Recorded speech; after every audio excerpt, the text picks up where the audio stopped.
सब्र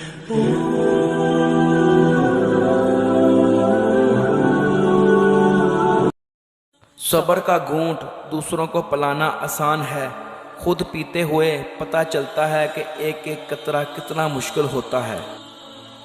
सब्र का दामन हाथ से ना छोड़ो, क्योंकि हर काम आसान होने से पहले मुश्किल था।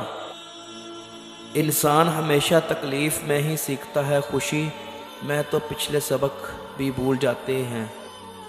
सब्र, खामोशी और लाताल्लुकी बेहतरीन इंतकाम है, पर वक्त मांगता है और वक्त सब्र मांगता है।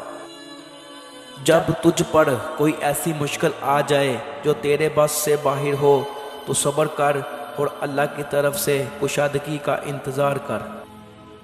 बेशक मुश्किल वक्त बता कर नहीं आता, मगर सिखा कर और समझा कर बहुत कुछ जाता है। जिस मकाम पर आकर बर्दाश्त ख़त्म हो जाती है, उसी मकाम से सब्र शुरू होता है।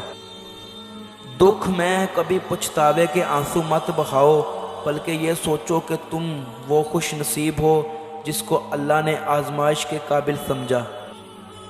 सब्र सीख ले, अल्लाह सब जानता है। वो जानता है कि आप कब किन हालात से गुज़रे हैं। यकीन करें वक्त बदल जाएगा, क्योंकि तब्दीली कायनात का असूल है। ज़िंदगी में बाज़ औक़ात किसी परेशानी का आना आपको बहुत सी परेशानियों से बचाने के लिए होता है। सब्र और नमाज से मदद लिया करो, बेशक अल्लाह सब्र करने वालों के साथ है। ज़िंदगी की किताब के सब औराक हमारे मुताबिक नहीं होते।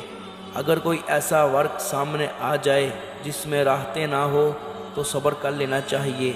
हमारे इस चैनल को सब्सक्राइब कीजिएगा, बेल आइकन को प्रेस कीजिएगा, ताकि हमारी हर न्यू आने वाली वीडियो आप तक बआसानी से पहुंच सके। जज़ाकल्लाहु खैर।